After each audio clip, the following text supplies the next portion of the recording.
चुका है,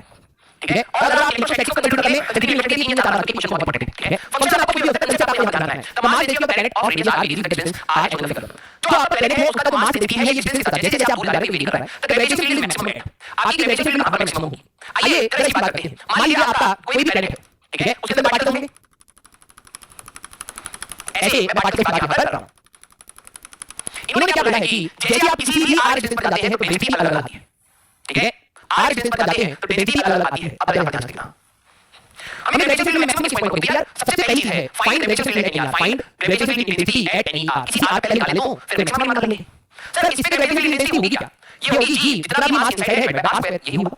है ना, यही आपका होगा। तो चलिए अब ये सेल थ्योरी क्या कहती है? सेल थ्योरी अगर आप यहां पे, ठीक है, अगर मैं इसको ऐसे बात करता हूं, ठीक है, हां,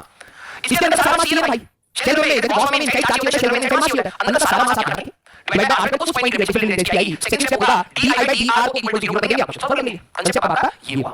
ठीक है। तो हमारा कंसेप्ट पहला है फंक्शन बनाना। अब ये फंक्शन आपको बनाना पड़ेगा सेल थ्योरी के साथ। तो मैंने क्या करा, किसी भी x डिस्टेंस पे एक छोटा सा शेल लिया, मैंने पहले बताया है dx थिकनेस का, तो इसका मास कितना होगा बेटा? That will B rho into dv, और dv की वैल्यू कितनी होती है? कौन सा फैक्टर किया? 4 pi r into thickness यार, code 4 pi x square into dx। तो rho कितना होगा यहां पर? rho की बात करें, rho नॉट into ये होगा rho not into 1 minus x square by r square into 4 pi x square dx,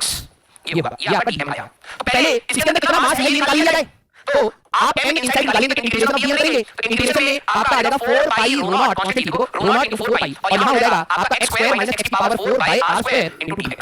भाई देखो ये क्या है? x का जो चीज है x इक्वल टू 0 से मास लेके हमें r तक पहुंचना है। तो 0 से लेके r तक इंटीग्रेट करते हैं, क्या आएगा? 4 pi rho not x square integration x cube by 3 कर लेते हैं, r क्यूब बाय 3 माइनस ये आएगा r की पावर 5 बाय 5 r की पावर 2 ऐसे आएगा। This is your m inside. जैसे आपका m इनसाइड आएगा इंटेंसिटी निकाल लेंगे,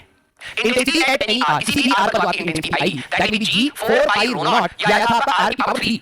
3 by 3 r की पावर है ना, r की पावर 3 by 3 minus r की पावर 5 by 5 r square, ये इनसाइड मास आया डिवाइडेड बाय r square, ये आया फंक्शन। इसको मैं ऐसे लिखता हूं g 4 pi rho naught into r by 3 minus r square by 5 r square। Question अभी खत्म नहीं हुआ मेरे दोस्त, अभी शुरू हुआ है। जैसे आप फंक्शन निकाला, उन्होंने बोला है किस r पर हमारा i मैक्सिमम होगा। तो बेसिकली हमें डिफरेंशिएट करना चाहिए। अगर मैं डी बाय निकाल दूं यहां पर, तो कौन सी बाहर निकाल दिया 4 pi rho naught g, इसका डिफरेंशिएट करेंगे 1 by 3 माइनस इसका डिफरेंशिएट करेंगे 2r by 5 r square, ये आएगा इक्वल टू 0 डालेंगे तो यही 0 कर दो, 1 by 3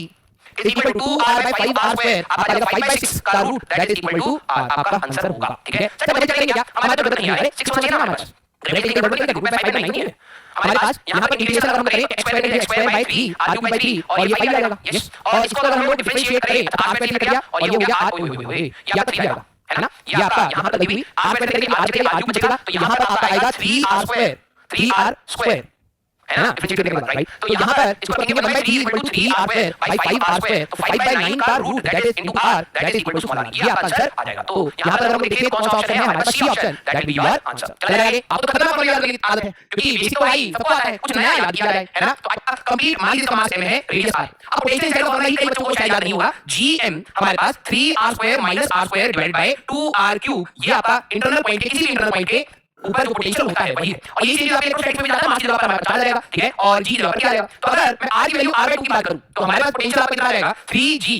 या gm upon 2r cube minus 3r square minus r square by 4, तो ये अगर आपके 4 12 माइनस 1, तो हमारे पास gm by 2r cube into अगर आप देखें तो 11r स्क्वायर बाय 4 आपका यहां पर बनेगा, फिर आगे बेटा 11 gm डिवाइडेड बाय 8r, ये आपका पोटेंशियल इसलिए होगा, माइनस आप लीजिएगा, अंदर हमारा पोटेंशियल नेगेटिव होता है ना। तो ये आ गया। अब बात है कि हम लोगों ने यहां से इस वाले पोर्शन को हटा दिया है,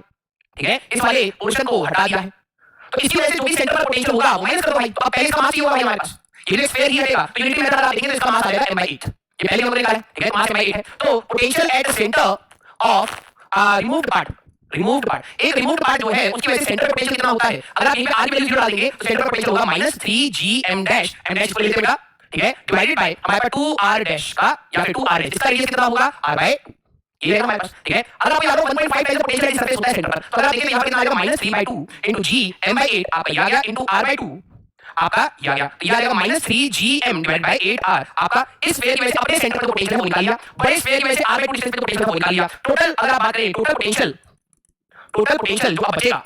तो मैं ये कह सकता हूं that will be equal to हमारे पास 11gm/8r में से आप इस वाले पार्ट को हटा दीजिए 3gm/8r, 3gm/8r, ये हमारे पास आ जाएगा। तो 8 9 10 11, तो ये GM/R नेगेटिव नहीं आएगा सारा सारा, ठीक है। तो ये आपका आंसर बेसिकली हो जाएगा, ठीक है। तो -GM/R आपका बेसिकली आंसर होगा। तो b option that will be your answer. तो कैविटी प्रॉब्लम्स पोटेंशियल में क्या आते हैं, इलेक्ट्रोस्टैटिक्स में इस प्रकार से आपको क्वेश्चन मिलेंगे। चला जाएगा। A satellite revolving in a circular orbit of height h above the surface, ठीक है। जरा यहां पे ध्यान देना आपके लिए, जैसे मान लीजिए कि अर्थ है, इससे h हाइट ऊपर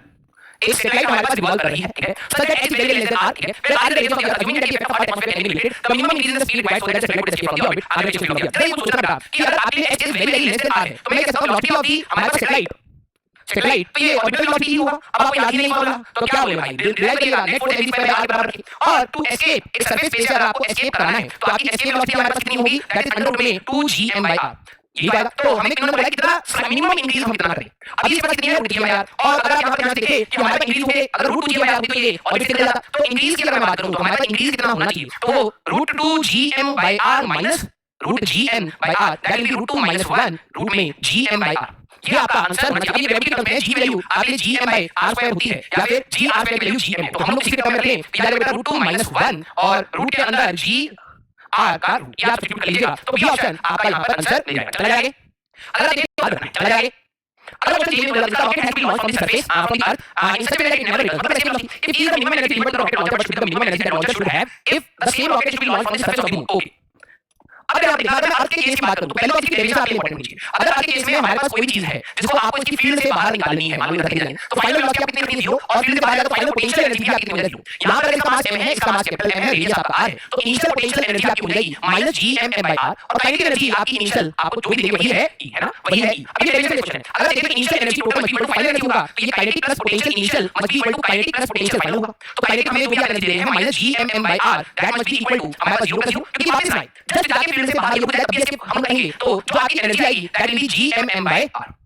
ये हमारे पास एनर्जी। अब ये अर्थ का केस था। अब इन्होंने क्या बोला है देखना, अगर मान लो हम मून से लॉन्च करते हैं, ठीक है, मान लीजिए it is launch from the surface of the moon, assume that the density of earth and moon are equal, density same है and that earth volume 64 times of earth volume of moon. तो अगर ध्यान से देखा जाए हमारे पास volume of earth is 64 times volume of moon, ठीक है। तो 4/3 पाई रेडियस ऑफ अर्थ का क्यूब, यहां पर जो आपका फार्मूला है, अच्छा यहां पर जो है ये मास ऑफ अर्थ है, रेडियस ऑफ अर्थ है, दोनों मास एंड रेडियस अर्थ है। अब हमें मून का चाहिए, तो पहले देखना इस 64 times of 4/3 pi radius of moon का क्यूब। अगर आप देखिए ये हमारे पास कैंसिल हो जाएगा, re इज इक्वल टू हमारे पास 416 हमारे पास और 64, तो ये आपका 4 आ जाएगा 4 टाइम्स रेडियस ऑफ मून, इस प्रकार से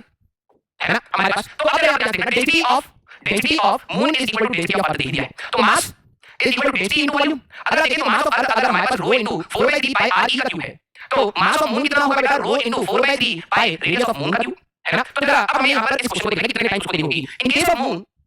केस ऑफ मून अगर मैं बात करूं तो जो आपको नई एनर्जी देनी होगी, ठीक है, नई एनर्जी जो आपको देनी होगी that will be g mass of moon, mass of satellite upon radius of moon आपको देना होगा। तो मैं यहां पे लेता हूं डेंसिटी इनटू 4/3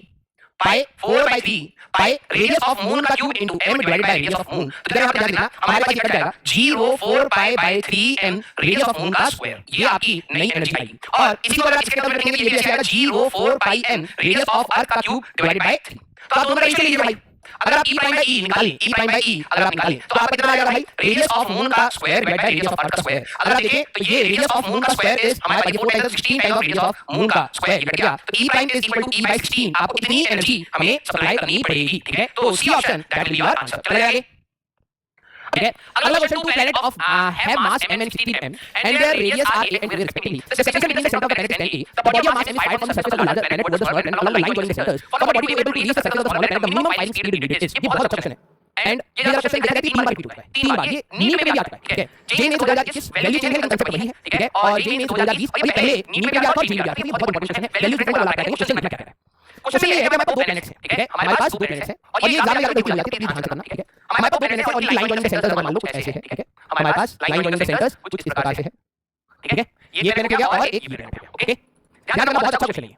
ये 2 प्लैनेट्स हैं, इनकी क्या वैल्यू दे रखी है। 2 प्लैनेट्स में मास m and 16m radius a and p, ठीक है। तो इसका मास 16m ले लेते हैं, इसका मास m ले लेते हैं, इसका रेडियस a है और इसका रेडियस हमारे पास यहां से 2a है, ठीक है। अब जरा question banana, the separation between the centre of the planet is 10a। तो अगर आप देखिए यहां से इसके सेंटर से लेके इसके सेंटर तक का जो सेपरेशन है दैट इज अवर 10a, ठीक है। अब body of mass m is 5 from the surface of the larger planet towards the smaller planet along the line joining the centers. For the body to be able, अब जरा देखो हम लोगों के लिए यहां पर एक इस प्रकार से m मास की बॉडी है, आप इसको यहां से फायर करें बट फिर भी मिनिमम कि वो यहां तक पहुंच जाए। हमें कितने कम वेलोसिटी को कितना है कि वो यहां से चलते इसके सरफेस तक पहुंच जाए। अब क्या करते हैं, एनर्जी कंजर्वेशन को पता है, तो बच्चे क्या करते हैं, initial energy equal to final energy हमारे पास लगाते हैं, ठीक है। तो वो क्या कहते हैं सर वहां से चलते चलते वो यहां तक आ जाए, तो इनिशियल एनर्जी में इसको पोटेंशियल लेते हैं, काइनेटिक ले लेते हैं। कुछ बच्चे बोलते हैं कि यहां पे इसका पोटेंशियल भी होगा, क्या होगा यहाँ पे इसका पोटेंशियल होगा तो जाती है कुछ जैसे आप कहते हैं फाइनल वेलोसिटी 0 होगा मिनिमम के लिए ऐसा कभी नहीं होता कि आप एक यहां से अगर एक रॉकेट भेजो तो उनके सबसे ज्यादा आराम से पहुंच जाए बात स्पीड होती है तो अपनी स्पीड को कम करने के लिए थ्रस्टर्स चलाने पड़ते हैं है ना अब बात ये क्वेश्चन इससे होना ही नहीं है हमारे तरफ समझना मिनिमम कंडीशन कब आएगी देखो मान लो कि मैंने इसको फेंका ये ऊपर जाएगा ये हमारे पास ऊपर गया फिर अटैक नीचे आ गया मैंने और स्पीड बढ़ाई और गया अटैक नीचे आ गया मैंने और स्पीड बढ़ाई और ऊपर गया अटैक नीचे आ गया अगर देखा जाए कि इनके बीच में एक जगह होगा जहां पोटेंशियल या फिर आप कहें जहां पर इसके ऊपर फोर्स 0 हो जाएगा है ना क्योंकि इस रीजन से पहले इस रीजन से अगर मैं बात करूं पहले कि यही वाला अटैक करके इधर लगा अटैक करके इधर लगा मान लो मैंने कैसी स्पीड देखी गया और यहां पर रह गया तो जहां पर इसका फोर्स 0 वही रह जाएगा अगर मैं इसको हल्की सी इससे ज्यादा वेलोसिटी दे देता तो ये इस वाले रीजन को क्रॉस करेगा और फिर इसके साथ अटैक करके इस तरह जाएगा तो वी मिनिमम हमारे लिए क्या हुआ बस आप नल पॉइंट तक पहुंचा दो मतलब नल पॉइंट तक पहुंचा दो तो आपका खेल हो जाएगा ये चीज तो इंडियन ने मार्स के लिए करी थी है ना कि मार्स की अपनी ग्रेविटेशन फील्ड को यूज किया था उसको स्पीड अप करके ना तेल लगा और तेज भागा जाए समझे तो अब आपको ये समझनी है कि हमारे लिए यहां पर कहानी क्या है कि हमें वी मिनिमम बताना है और वी मिनिमम की बात है कि बस इनके नल पॉइंट तक पहुंचा दो उसके बाद तो वो खुद ही चलेगा तो मैं इसको एक ऐसी वी दे दूं सो दैट कि जहां पर इनके ऊपर फोर्स 0 है ठीक है तो देखना ये वाला डिस्टेंस आपका क्या है 10a ठीक है ये वाला सेंटर डिस्टेंस क्या है 10a बट फिर भी we minimum to reach the null point ये आपका क्वेश्चन है बेसिकली क्योंकि इसके बाद ये अटैक कर ही होगा अब पता लगे सर नल पॉइंट कैसे निकालेंगे अब ये आपको फार्मूला पता हो ठीक है मुझे लगता है कई शायद नहीं मान लो यहां से x डिस्टेंस है तो यहां से कितना डिस्टेंस हो जाएगा 10 x ठीक है एक का मास m है इलेक्ट्रोस्टैटिक में शॉर्ट फॉर्म भी शॉर्टकट में ये अपन रूट n प्लस चलिए तो नेक्स्ट अगर मान लो यहां पर वो बॉडी पहुंच जाती है तो ये भी अटैक करेगा ये भी अटैक करेगा तो इन दोनों के बीच का क्या होगा gmm और इनके बीच का distance x square must be equal to इन दोनों के बीच का force g * 16mm divided by 10 - x का होल स्क्वायर अगर आप काटा कीजिए बेटा तो ये mm g और स्क्वायर ले लें 1/x = 4/10 - x तो 10 - x = 4x तो 10 = 5x x की बात करें तो 2 ठीक है x की बात करें तो ये हमारे पास 2a क्योंकि a का टर्म 10 अगर आप लोगे ठीक है तो ये 10a है 2a हमारे पास आएगा ठीक है यहां से अब मैं इसको हटा रहा हूं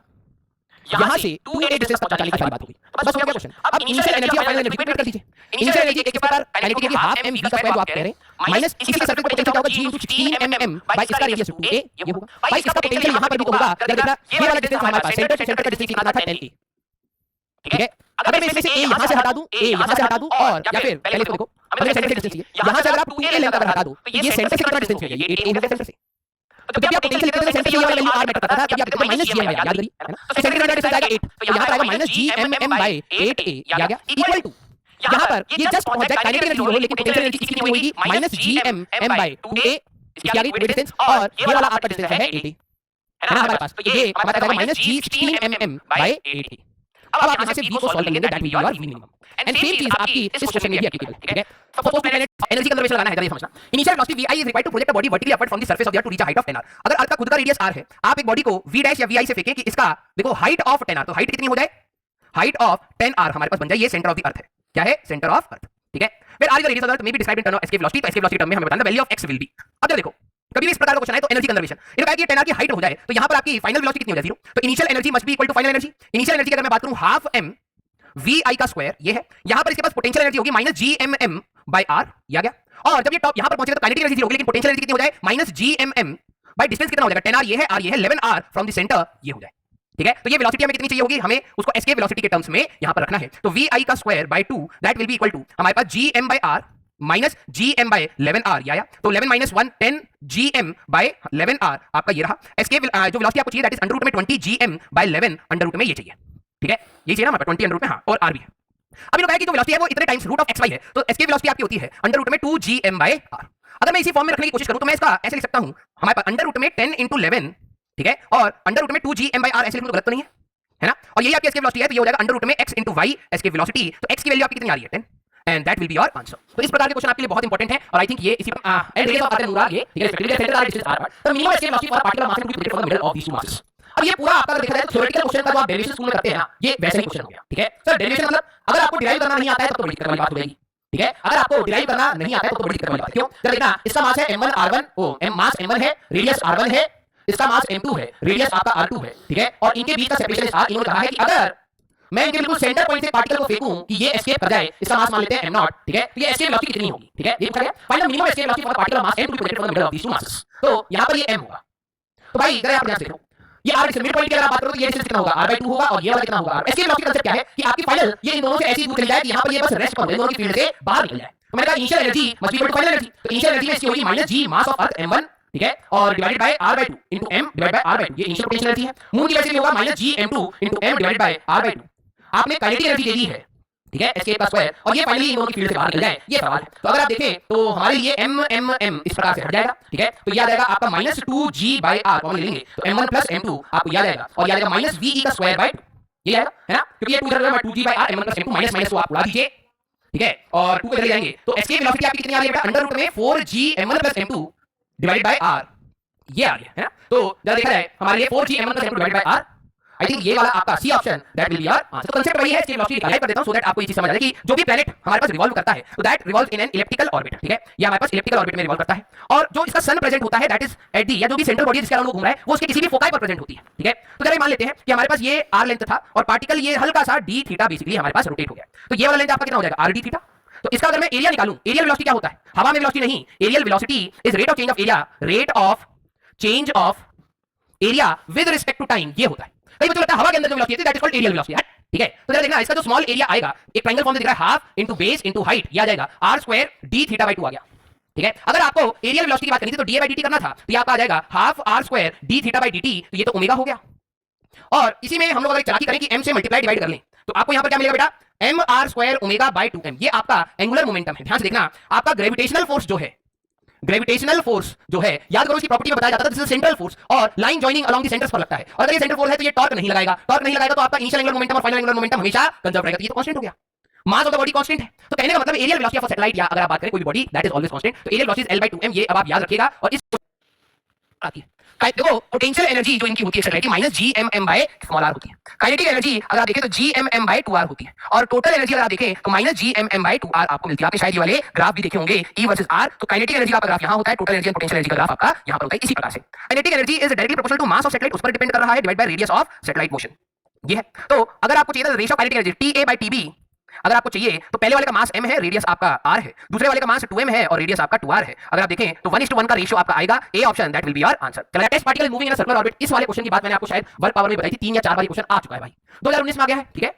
फिर 2020 में आ गया, फंक्शन चेंज कर दिया, अभी यहाँ पे k/r कर दिया है, ठीक है, यहाँ पर क्या है k/r² है, ठीक है। आई होप एक और क्वेश्चन भी मैं लेके आया हूंगा, नहीं इसमें भी मैं लेके आया, एक बार पावर में आपको यहाँ पर कराई दिया, ये समझना। A test particle moving in a circular orbit में जनरल फार्मूला बना देता हूं, वहां पर भी जनरल बना देता, आई होप कुछ बच्चों ने शायद रिकॉल कर लिया होगा, ठीक है। Of gravitation field produced by mass density इतना, identify the correct relation between the radius of the particle and its time period, ये मास डेंसिटी इतना दिया है। दूसरे में हमारे पास क्या दिया है जरा देखना, the mass density of the spherical galaxy as k/r over a large distance r from centre, तो टाइम पीरियड कैसे डिपेंड करेगा। एक क्वेश्चन मैं मदद कर रहा हूं, दूसरा क्वेश्चन आपको जरूर ट्राई करना है। अगर यहाँ पर ध्यान से देखना, मास डेंसिटी जो है आपकी k/r² के हिसाब से वेरी कर रही है ना, मतलब कोई एक ऐसा प्लेनेट है जिसके अंदर मास कांस्टेंट नहीं है, जैसे हम लोग सन का, अर्थ का मास कैपिटल में लेते हैं, वैसे ये कांस्टेंट नहीं है। तो मान लेते हैं ये हमारे पास कुछ ऐसा एक प्लेनेट है, ठीक है, कोई एक सैटेलाइट इससे, यहां से कोई एक सैटेलाइट इससे r रेडियस पे ऐसे चक्कर काट रही है, ठीक है, r रेडियस पे हमारे पास चक्कर काट रही है, तो उसका टाइम पीरियड और रेडियस से क्या रिलेशन है, ठीक है, तो ये हमें बताना है। तो भाई देखो कोई भी चीज अगर एक रेडियस r पे, ठीक है, रेडियस हमारे पास r पर चक्कर काट रही है, तो ऑब्वियस सी बात है सर्कुलर मोशन में सेंट्रीपिटल फोर्स की रिक्वायरमेंट होगी। तो आपको यहां पर क्या करना है, सेंटर से एक x डिस्टेंस पर एक dx थिकनेस का फिर से एक एलिमेंट लेना है। अगर फोर्स डायरेक्टली दे दिया जाए तो r की पावर n+1/2, याद करो वो वाला फॉर्मूला वर्क एनर्जी बताया, यहां पर हल्का सा मॉडिफाइड है भाई। तो यहां पर अगर आप देखें तो हमारे पास जो dm आएगा that will be rho into 4πr² dr, ये हो गया। तो रो की वैल्यू है k/r² 4πr² dr, ये हो गया। तो ये आ गया 4πk हमारे पास dr, that is your dm, ठीक है, दैट इज योर dm। तो जो भी इंटरनल मास होगा, जो भी इसके अंदर इंटरनल मास होगा वही इसको अट्रैक्ट कर रहा होगा। तो इनसाइड मास हमारे पास टोटल निकालना है m inside, that will B integration of dm and that will B integration of 4πk dr from 0 से r। अगर आप इंटीग्रेट कर देंगे 4πkr, आपका मास इंटरनल आ जाएगा। अगर आपका इंटरनल मास आ गया तो अब आप कह सकते हैं gm internal m by r² is equal to हमारे पास mr ओमेगा का स्क्वायर, उस सैटेलाइट के लिए, राइट। m इंटरनल आपका कितना आ रहा है, g4πkrm डिवाइडेड बाय r², और ये r और r कट जाएगा, ठीक है, r mr ओमेगा का स्क्वायर, ये आपका r और r कट गया। अब ओमेगा की बात करें तो ओमेगा इज 2π/t, तो ये पूरा कांस्टेंट ही हलवा यार, 4πk m और m जोड़ा दो upon r² is equal to 4π² कोई बच्चे को ये भी दिक्कत आती है कैसे, यार बाप रे बाप, ठीक है। तो t² is directly proportional to r², t is directly proportional to r, ये आपका रिलेशन बनेगा, t is directly proportional to r। अगर देखा जाए t is directly proportional to r या t is equal to constant into r, तो t/r की value constant है बेटा, ठीक है, t/r की वैल्यू इज कांस्टेंट, तो ये आपका ऑप्शन रहेगा। And similar question